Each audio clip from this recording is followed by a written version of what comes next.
आज हम पढ़ेंगे कक्षा 9 हिंदी कोर्स बी की पाठ्यपुस्तक स्पर्श से कविता एक फूल की चाह, जिसके रचयिता हैं कवि सियाराम शरण गुप्त जी। इनका जन्म 4 सितंबर 1895 में हुआ था और निधन 29 मार्च 1963 में। सियाराम शरण गुप्त हिंदी के प्रसिद्ध साहित्यकार और राष्ट्र कवि मैथिली शरण गुप्त जी के छोटे भाई थे। एक कवि के रूप में इन्हें विशेष ख्याति मिली। कथाकार के रूप में भी इन्होंने कथा साहित्य में अपना स्थान बनाया। सन 1914 में इन्होंने मौर्य विजय प्रथम रचना लिखी। आद्रा, दुर्वादल, विषाद, बापू तथा गोपिका इनकी मुख्य काव्य कृतियाँ हैं। इसके अतिरिक्त इन्होंने गोद, नारी, अंतिम आकांक्षा नामक उपन्यास, मानुषी नामक कहानी संग्रह, नाटक, निबंध आदि लगभग 50 ग्रंथ रचे। सहज आकर्षक शैली तथा भाव और भाषा की सरलता इनकी विशेषता है। दीर्घकालीन हिंदी सेवाओं के लिए सन 1962 ईस्वी में सरस्वती हीरक जयंती में इन्हें सम्मानित किया गया। सन 1914 ईस्वी में नागरी प्रचारणी सभा वाराणसी द्वारा इन्हें सुधाकर पदक प्रदान किया गया। एक फूल की चाह गुप्त जी की एक लंबी और प्रसिद्ध कविता है। यह उसी कविता का एक छोटा सा भाग है। यह पूरी कविता छुआछूत की समस्या पर केंद्रित है। मरने के नज़दीक पहुंची एक अछूत कन्या के मन में यह इच्छा जाग उठी कि काश देवी के चरणों में अर्पित किया हुआ एक फूल लाकर कोई उसे दे देता। उस कन्या के पिता ने बेटी की इस इच्छा को पूरा करने का बीड़ा उठाया। वह देवी के मंदिर में जा पहुंचा, देवी की आराधना भी की, पर उसके बाद वह देवी के भक्तों की नज़र में खटकने लगा। मानव मात्र को एक समान मानने की नसीहत देने वाली देवी के सवर्ण भक्तों ने उस विवश, लाचार, आकांक्षी मगर अछूत पिता के साथ कैसा सलूक किया। क्या वह अपनी बेटी को फूल लाकर दे सका? यह हम इस कविता के माध्यम से जानेंगे। तो आइए पढ़ते हैं सियाराम शरण गुप्त जी द्वारा रचित कविता एक फूल की चाह। उद्वेलित कर अश्रु राशियां, हृदय चिताएं धधकाकर, महामारी प्रचंड हो फैल रही थी इधर उधर। क्षीण कंठ मृतवत्साओं का करुण रुदन दुर्दांत नितांत, भरे हुए था निज कृशरव में हाहाकार अपार अशांत। यहाँ उद्वेलित का अर्थ है भाव विहल, अश्रु राशियां आंसुओं की झड़ी, महामारी बड़े स्तर पर फैलने वाली बीमारी, प्रचंड तीव्र, क्षीण दबी आवाज या कमजोर आवाज, मृतवत्सा जिस माँ की संतान मर गई हो, रुदन रोना, दुर्दांत जिसे दबाना या वश में करना कठिन हो, नितांत बिल्कुल, अलग, अत्यंत, और कृश का अर्थ है पतला या कमजोर। कवि ने एक फूल की चाह कविता में उस वक्त फैली हुई महामारी के बारे में बताया है। इस महामारी की चपेट में ना जाने कितने मासूम आ चुके थे। जिन माताओं ने अपने बच्चों को इस महामारी के कारण खोया था, उनके आंसू रुक नहीं रहे थे। रोते रोते उनकी आवाज़ कमज़ोर पड़ चुकी थी, पर उस कमज़ोर पड़ चुके करुणा से भरे स्वर में भी अपार अशांति सुनाई दे रही थी। बहुत रोकता था सुखिया को, ना जा खेलने को बाहर, नहीं खेलना रुकता उसका, नहीं ठहरती वह पल भर। मेरा हृदय कांप उठता था, बाहर गई निहार उसे, यही मनाता था कि बचा लूं किसी भांति इस बार उसे। इस कविता का मुख्य पात्र अपनी बेटी, जिसका नाम सुखिया था, उसको बार बार बाहर जाने से रोकता था, लेकिन सुखिया उसकी एक न मानती थी और खेलने के लिए बाहर चली जाती थी। सुखिया का ना तो खेलना रुकता था और ना ही वह घर के अंदर टिकती थी। जब भी वह अपनी बेटी को बाहर जाते हुए देखता था, तो उसका हृदय डर के मारे कांप उठता था। वह यही सोचता रहता था कि किसी तरह उसकी बेटी उस महामारी के प्रकोप से बच जाए, वह किसी तरह इस महामारी की चपेट में न आए। भीतर जो डर रहा छिपाए, हाय वही बाहर आया। एक दिवस सुखिया के तनु को ताप तप्त मैंने पाया। ज्वर में विहल हो बोली वह, क्या जानूं किस डर से डर, मुझको देवी के प्रसाद का एक फूल ही दो लाकर। इन पंक्तियों में कवि बता रहे हैं कि आखिरकार पिता को जिस बात का डर था वही हुआ। सुखिया एक दिन बुखार से बुरी तरह तड़प रही थी। उसका शरीर आग की तरह जल रहा था। इस बुखार से विचलित होकर बुखार से तड़पते हुए स्वर में वह अपने पिता से देवी माँ के प्रसाद का एक फूल उसे लाकर देने के लिए कहती है। क्रमशः कंठ क्षीण हो आया, शिथिल हुए अवयव सारे, बैठा था नव नव उपाय की, चिंता में मैं मन मारे, जान सका ना प्रभात सजग से, हुई अलस कब दोपहरी, स्वर्ण घनों में कब रवि डूबा, कब आई संध्या गहरी। तेज बुखार के कारण सुखिया का गला सूख गया था। उसमें कुछ बोलने की शक्ति नहीं बची थी। उसके सारे अंग ढीले पड़ चुके थे। वहीं दूसरी ओर सुखिया के पिता ने तरह तरह के उपाय करके देख लिए थे, लेकिन कोई भी काम नहीं आया था। इसी वजह से वह गहरी चिंता में मन मार कर बैठा हुआ था। वह बेचैनी में हर पल यही सोच रहा था कि कहीं से भी ढूंढकर अपनी बेटी का इलाज ले आए। इसी चिंता में कब सुबह से दोपहर हुई, कब दोपहर खत्म हुई और निराशाजनक शाम आई, उसे पता ही नहीं चला। सभी ओर दिखलाई दी बस अंधकार की ही छाया, छोटी सी बच्ची को ग्रसने कितना बड़ा तिमिर आया। ऊपर विस्तृत महाकाश में जलते से अंगारों से झुलसी सी जाती थीं आंखें, जगमग जगते तारों से। इन पंक्तियों में कवि बता रहे हैं कि ऐसे निराशाजनक माहौल में अंधकार भी मानो डसने चला आ रहा है। पिता को ऐसा प्रतीत हो रहा है कि इतनी छोटी सी बच्ची के लिए पूरा अंधकार ही दैत्य बनकर चला आया है। पिता इस बात से हताश हो चुका है कि वह अपनी बेटी को बचाने के लिए कुछ भी नहीं कर पाया। इसी निराशा में संध्या के समय आकाश में जगमगाते तारे भी पिता को अंगारों की तरह लग रहे हैं, जिससे उनकी आंखें झुलस सी गई हैं। देख रहा था जो सुस्थिर हो, नहीं बैठती थी क्षण भर, हाय वही चुपचाप पड़ी थी, अटल शांति सी धारण कर, सुनना वही चाहता था मैं, उसे स्वयं ही उकसा कर, मुझको देवी के प्रसाद का एक फूल ही दो लाकर। पिता को यह देखकर बहुत कष्ट हो रहा है कि उसकी बेटी जो एक पल के लिए भी शांति से नहीं बैठती थी और हमेशा उछल कूद मचाती रहती थी, आज चुपचाप बिना किसी हरकत के लेटी हुई है। वो यहाँ से वहाँ शोर मचाकर मानो पूरे घर में जान फूंक देती थी, लेकिन अब उसके चुपचाप हो जाने से पूरे घर की ऊर्जा समाप्त हो गई है। पिता उसे बार बार उकसाकर यही सुनना चाह रहा है कि उसे देवी माँ के प्रसाद का एक फूल चाहिए। ऊंचे शैल शिखर के ऊपर मंदिर था विस्तीर्ण विशाल, स्वर्ण कलश सरसिज विकसित थे, पाकर समुदित रवि कर जाल, दीप धूप से आमोदित था मंदिर का आंगन सारा, गूंज रही थी भीतर बाहर मुखरित उत्सव की धारा। कवि मंदिर का वर्णन करते हुए कहते हैं कि पहाड़ की चोटी के ऊपर एक विशाल मंदिर था। उसके विशाल आंगन में कमल के फूल सूर्य की किरणों में इस तरह शोभा दे रहे थे जिस तरह सूर्य की किरणों में सोने के कलश चमकते हैं। मंदिर का पूरा आंगन धूप और दीपकों की खुशबू से महक रहा था। मंदिर के अंदर और बाहर माहौल ऐसा लग रहा था जैसे कोई उत्सव हो।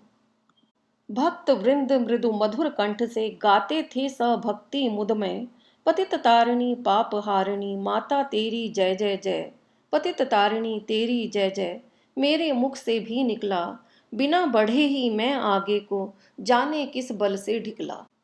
भक्तों का एक बड़ा समूह पूरी श्रद्धा एवं भक्ति के साथ देवी माँ का जाप कर रहा था।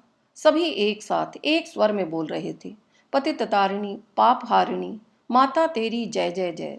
यह सुनकर न जाने उस अभागे पिता के अंदर भी कहाँ से ऊर्जा आ गई और उसके मुख से भी निकल पड़ा, पतित तारिणी तेरी जय जय। वह बिना किसी प्रयास के अपने आप ही मंदिर के अंदर चला गया, मानो उसे किसी शक्ति ने मंदिर के अंदर धकेल दिया हो। मेरे दीप फूल लेकर वे अम्बा को अर्पित करके, दिया पुजारी ने प्रसाद जब आगे को अंजलि भर के, भूल गया उसका लेना झट परम लाभ सा पाकर मैं, सोचा बेटी को माँ के ये पुण्य पुष्प दूं जाकर मैं। इन पंक्तियों में कवि बताते हैं कि मंदिर में प्रवेश करने पर पिता पुजारी के पास जाकर अपने हाथों से पुष्प और दीप पुजारी को देता है। पुजारी उसे लेकर देवी माँ के चरणों में अर्पित करता है। पुजारी अपने हाथों में देवी माँ के प्रसाद को लेकर उसे देने के लिए हाथ आगे करता है। पिता इस आनंद में प्रसाद लेना भूल ही जाता है कि अब वह अपनी पुत्री को देवी माँ के प्रसाद का एक फूल दे पाएगा। सिंह पौर तक भी आंगन से नहीं पहुंचने में पाया, सहसा यह सुन पड़ा कि कैसे यह अछूत भीतर आया। पकड़ो देखो भाग न जावे, बना धूर्त यह है कैसा, साफ स्वच्छ परिधान किए है, भले मानुषों के जैसा। सुखिया का पिता अभी आंगन तक भी नहीं पहुंच पाया था कि अचानक पीछे से आवाज आई, अरे यह अछूत मंदिर में कैसे घुस गया, पकड़ो इसे कहीं भाग न जाए। किस तरह इसने मंदिर में घुसकर चालाकी की है, देखो कैसे साफ सुथरे कपड़े पहनकर हमारी नकल कर रहा है। पकड़ो इस धूर्त को, कहीं भाग न जाए। पापी ने मंदिर में घुसकर किया अनर्थ बड़ा भारी, कलुषित कर दी है मंदिर की चिरकालिक शुचिता सारी। हैं, क्या मेरा कलुष बड़ा है, देवी की गरिमा से भी, किसी बात में हूं मैं आगे, माता की महिमा के भी। फिर भीड़ से आवाज आई कि इस पापी ने मंदिर में घुसकर बड़ा अनर्थ कर दिया है। मंदिर की सालों साल की गरिमा पवित्रता को इसने नष्ट कर दिया है। सब मिलकर चिल्लाने लग जाते हैं कि इस पापी ने मंदिर में घुसकर मंदिर को दूषित कर दिया है। तब सुखिया का पिता यह सोचने पर विवश हो जाता है कि क्या मेरा अछूतपन देवी माँ की महिमा से भी बड़ा है? क्या मेरे इस अछूतपन में देवी माँ से भी ज्यादा शक्ति है, जिसने देवी माँ के रहते हुए भी इस पूरे मंदिर को अशुद्ध कर दिया। माँ के भक्त हुए तुम कैसे, करके यह विचार खोटा, माँ के सम्मुख ही माँ का तुम गौरव करते हो छोटा। कुछ ना सुना भक्तों ने झट से, मुझे घेर कर पकड़ लिया, मार मार कर मुख के घूसे धम से नीचे गिरा दिया। सुखिया के पिता ने भीड़ से कहा कि तुम माँ के कैसे भक्त हो, जो खुद माँ के गौरव को मेरी तुलना में छोटा कर रहे हो। अरे माँ के सामने तो छूत अछूत सभी एक समान हैं। परंतु सुखिया के पिता की इन बातों को किसी ने नहीं सुना और भीड़ ने उसे पकड़कर खूब मारा, फिर मारते हुए उसे जमीन पर गिरा दिया। मेरे हाथों से प्रसाद भी बिखर गया हा सब का सब, हाय अभागी बेटी तुझ तक कैसे पहुंच सके यह अब। न्यायालय ले गए मुझे वे, 7 दिवस का दंड विधान, मुझको हुआ हुआ था मुझसे देवी का महान अपमान। भीड़ के इस तरह सुखिया के पिता को पकड़ के मारने के कारण उसके हाथों से प्रसाद भी गिर गया, जिसमें देवी माँ के चरणों में चढ़ा हुआ फूल भी था। सुखिया के पिता मार खाते हुए दर्द सहते हुए भी सिर्फ यही सोच रहे थे कि अब ये देवी माँ के प्रसाद का फूल उसकी बेटी सुखिया तक कैसे पहुंचेगा।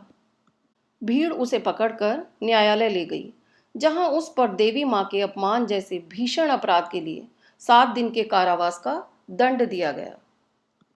मैंने स्वीकृत किया दंड वह, शीश झुकाकर चुप ही रह, उस असीम अभियोग दोष का क्या उत्तर देता क्या कहे। 7 रोज ही रहा जेल में, या कि वहां सदियां बीती, अविश्रांत बरसा करके भी आंखें तनिक नहीं रीती। सुखिया के पिता ने चुपचाप दंड को स्वीकार कर लिया। उसके पास कहने के लिए कुछ था ही नहीं। उसे पूरे 7 दिन जेल में बिताने पड़े, जो उसे 7 सदियों के बराबर प्रतीत हो रहे थे। पुत्री के वियोग में सदैव बहते आंसू भी नहीं रुक पा रहे थे। वह हर पल अपनी प्यारी पुत्री को याद करके रोता ही रहता था। दंड भोग कर जब मैं छूटा, पैर न उठते थे घर को, पीछे ठेल रहा था कोई, भय जर्जर तन पंजर को। पहले की सी लेने मुझको नहीं दौड़कर आई वह, उलझी हुई खेल में ही हाँ अब की दी न दिखाई वह। जेल से छूटकर वह भय के कारण घर नहीं जा पा रहा था। ऐसा प्रतीत हो रहा था कि उसके शरीर के अस्थि पंजर को मानो कोई उसके घर की ओर धकेल रहा हो। जब वह घर पहुंचा तो पहले की तरह उसकी बेटी दौड़कर उसे लेने नहीं आई और ना ही वह खेलती हुई बाहर कहीं दिखाई दी। उसे देखने मरघट को ही गया दौड़ता हुआ वहां, मेरे परिचित बंधु प्रथम ही फूंक चुके थे उसे जहां। बुझी पड़ी थी चिता वहां पर, छाती धधक उठी मेरी, हाय फूल सी कोमल बच्ची हुई राख की थी ढेरी। जब वह घर पर अपनी बेटी को नहीं देख पाता है तो वह अपनी बेटी को देखने के लिए शमशान की ओर दौड़ता है। परंतु जब वह शमशान पहुंचता है तो उसके परिचित बंधु अर्थात सगे संबंधी पहले ही उसकी पुत्री का अंतिम संस्कार कर चुके होते हैं। अब तो उसकी चिता भी बुझ चुकी थी। यह देखकर सुखिया के पिता की छाती धधक उठती है। उसकी फूलों की तरह कोमल सी बच्ची आज राख का ढेर बन चुकी थी। अंतिम बार गोद में बेटी तुझको ले न सका मैं हा, एक फूल माँ का प्रसाद भी तुझको दे न सका मैं हा। सुखिया का पिता सुखिया के लिए दुख मनाता हुआ रोने लगा। उसे अफसोस हो रहा था कि वह अपनी बेटी को अंतिम बार गोदी में ना ले सका। उसे इस बात का भी बहुत दुख हो रहा था कि उसकी बेटी ने उससे केवल माता के मंदिर का एक फूल लाने के लिए कहा था। वह अपनी बेटी को देवी के प्रसाद का एक फूल भी नहीं दे सका। आइए अब देखते हैं कविता संबंधी कुछ प्रश्न। प्रश्न खा है, बीमार बच्ची ने क्या इच्छा प्रकट की? बीमार बच्ची ने अपने पिता के सामने इच्छा प्रकट की कि उसे देवी माँ के प्रसाद का फूल चाहिए। प्रश्न ग, सुखिया के पिता पर कौन सा आरोप लगाकर उसे दंडित किया गया? सुखिया का पिता उस वर्ग से संबंधित था जिसे समाज अछूत समझता था। समाज के कुलीन तथा कथित भक्तों ने इस वर्ग के लोगों का मंदिर में प्रवेश वर्जित कर रखा था।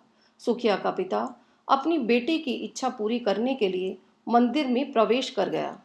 मंदिर की पवित्रता नष्ट करने और देवी का अपमान करने का आरोप लगाकर उसे 7 दिन का कारावास देकर दंडित किया गया। प्रश्न घ, जेल से छूटने के बाद सुखिया के पिता ने बच्ची को किस रूप में पाया? जेल से छूटने के बाद सुखिया के पिता को उसकी बच्ची कहीं नहीं दिखी, तो उसके रिश्तेदारों से उसे पता चला कि उसकी बच्ची मर चुकी है और उसका अंतिम संस्कार किया जा चुका है। जब वह शमशान पहुंचा तो उसे उसकी बच्ची राख के ढेर के रूप में मिली।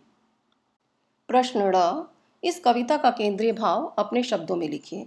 एक फूल की चाह कविता में समाज में फैले वर्ग भेद, ऊंच नीच और छुआछूत की समस्या को केंद्र में रखा गया है। समाज 2 वर्गों में बटा हुआ है, एक तथाकथित कुलीन एवं उच्च वर्ग, दूसरा अछूत समझा जाने वाला निम्न वर्ग। इसी अछूत वर्ग की कन्या सुखिया, जो महामारी का शिकार होकर बुखार से तपती अवस्था में अर्ध बेहोशी की स्थिति में पहुंच जाती है, वह अपने पिता से देवी के प्रसाद का फूल लाने के लिए कहती है। उसका पिता मंदिर में जाता है और देवी के प्रसाद का फूल लेकर आते समय पकड़ लिया जाता है। न्यायालय भी मंदिर को अपवित्र करने तथा देवी का अपमान करने के जुर्म में उसे 7 दिन का कारावास देता है। इसी बीच उसकी पुत्री मर जाती है और जला दी जाती है। इस प्रकार अछूतों के मंदिरों में प्रवेश, उच्च वर्ग द्वारा निम्न वर्ग पर किया गया अन्याय, एक पिता पुत्री का अंतिम मिलन न हो पाने की वेदना कविता का केंद्रीय भाव है। मेरी ये वीडियो पसंद आए तो इसे लाइक करें, शेयर करें और मधुकलश चैनल को सब्सक्राइब करना ना भूलें।